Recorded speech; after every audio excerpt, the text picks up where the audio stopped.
friends, welcome back to my channel. Today we're here to discuss another book in the series 30 More Reviews in 30 Days. Today's book is Force Ripe by Cindy McKenzie. This is a novel set in Grenada, and it was a selection for the RunwrightReads book club. I think in August we read Grenada. I haven't had an opportunity to review some of the books that we've read recently, so I'm here today to discuss this. We had an opportunity to speak with the author during our book club discussion, and so she gave some insight into the book that we probably otherwise wouldn't have known. I have spoken with the author previously. We follow each other on Instagram, but we were able to talk with her virtually during the book club discussion, so that was really interesting. This is the author's picture.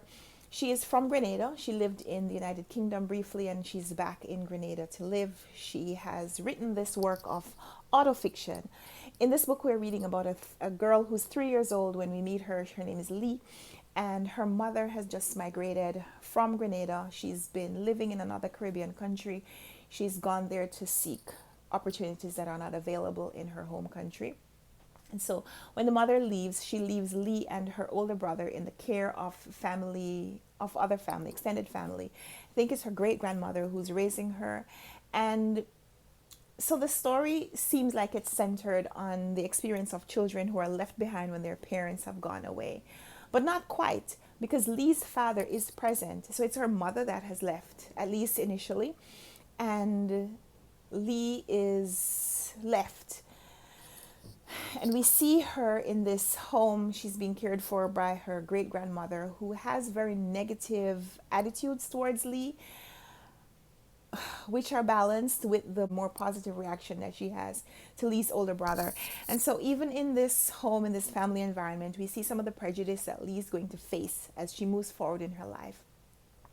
When the novel opens, Lee is only 3 years old, and we get to grow up with her a little bit. She has a lot of very negative experiences. One of those experiences is the fact that even though her mother is away, her father is present. And while that should be a good thing, the father does visit periodically, but the sheer delight that Lee has at expecting her father's visit is overshadowed by the negative reaction that her great-grandmother, her guardian, has for the father. So each time the father visits, there's this counter experience. There's the beautiful, the warm and fuzzy experience that the father and daughter should have, balanced negatively by what the great-grandmother says about the father while he's there, before he comes, after he leaves. Lee's experiences in this book are very authentically represented. If you are familiar with a Caribbean childhood, there are a lot of experiences here. There's the communal living that is described, and it's very interesting to read.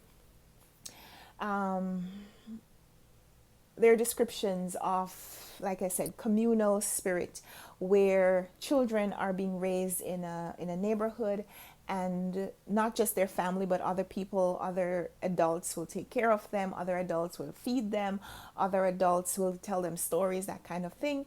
But there's also the fact that other adults could just as well punish a child as the people who are their parents or guardians. So there's that.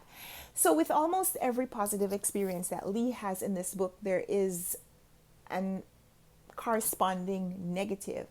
And sometimes the negatives are just so intense. Sometimes the negatives are so intense that it seems like there is no positive that could balance. So in this book, we read about some very harsh conditions that Lee faces. Of course, there is the abandonment by her mother. And even when her living situation changes and she goes to stay with her father, things are not good. When her mother returns, things are not good. She leaves and goes to live with someone else, and it's almost as though trauma follows her no matter where she goes. So this is, the blurb on the top says, it's a beautiful portrayal of a little girl's survival in an island's history. And it is about this little girl's survival, because we see her undergo such harsh circumstances, such harsh treatment, and yet she finds a way to rise up. She finds a way to push those things aside so that they don't completely dim her spirit. And so that is really beautiful to read about her inner strength and how she's able to persevere, how she doesn't allow her light to be dimmed, how she continues to be hopeful, even when it seems like everyone who should be on her side isn't. Even when the people who should be tasked, or the people who were tasked with caring for her, are the ones who are her oppressors, she continues to survive and thrive and rise up. And it is very encouraging to read, even with all the dismal things that are happening in this book. So because the book is set in the 1970s and 1980s, there are some periods of Grenada's history that are really interesting, that are mentioned but aren't given a lot of detail in this book. And I feel like the author does a really good job of showing how the little girl, because she's a little girl at that time, how she is affected, how those political upheavals impact her and the people around her, what she sees and what she recognizes.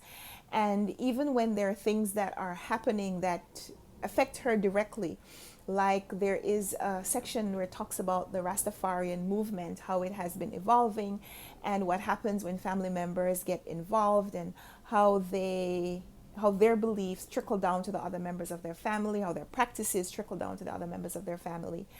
Even while we see Lee experiencing that secondhand, we also see where she doesn't quite understand the big picture that is happening. And so I feel like the author does a really good job in showing how children respond to things that are happening around them, even when they don't necessarily understand all the dynamics. So there's some really interesting moments that are described here that whet your appetite for understanding more about the history of this country, of Grenada, of the Caribbean. And so that's the only thing that maybe I would have added to this book if I was going to add anything, but I understand why it's not there. Like, I'm not saying that the author should have added it. I'm just saying that it makes you want to learn more. And I guess that's what a good book should do. Like, a good book should whet your appetite for reading more, and this does that completely. After you've read this, if you have that thirst for understanding more about the history of Grenada, then there are books that you can read that will tell you a little bit more about that political history from a more nonfiction perspective, from a more adult understanding.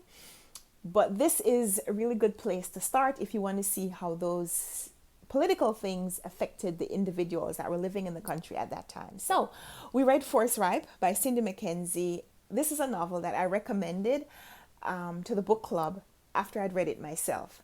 So I'm going to recommend that you check it out as well. This was independently published, but it is available on Amazon CreateSpace Publishing as an ebook as well as a print copy. So I'm going to encourage you in this review to also check out this book. Cindy McKenzie, I'm hoping that she will eventually write a sequel to this book, because I would love to know how the main character continues. I'd love to know what else happens in her world, how she lives after having endured all the things that happened in her childhood. I'd love to know that from a fictional perspective, of course. So, Force Ripe by Cindy McKenzie is our review for today. I hope that you will check it out. If you've heard about this book before, or if you've read it, would love to chat with you in the comments down below. If something I said here in this video makes you want to pick up this book, then definitely chat about that with me in the comments as well. So give this video a big thumbs up if you liked it. Subscribe if you want to see more. Let's chat down there. And until next time, happy reading. Bye.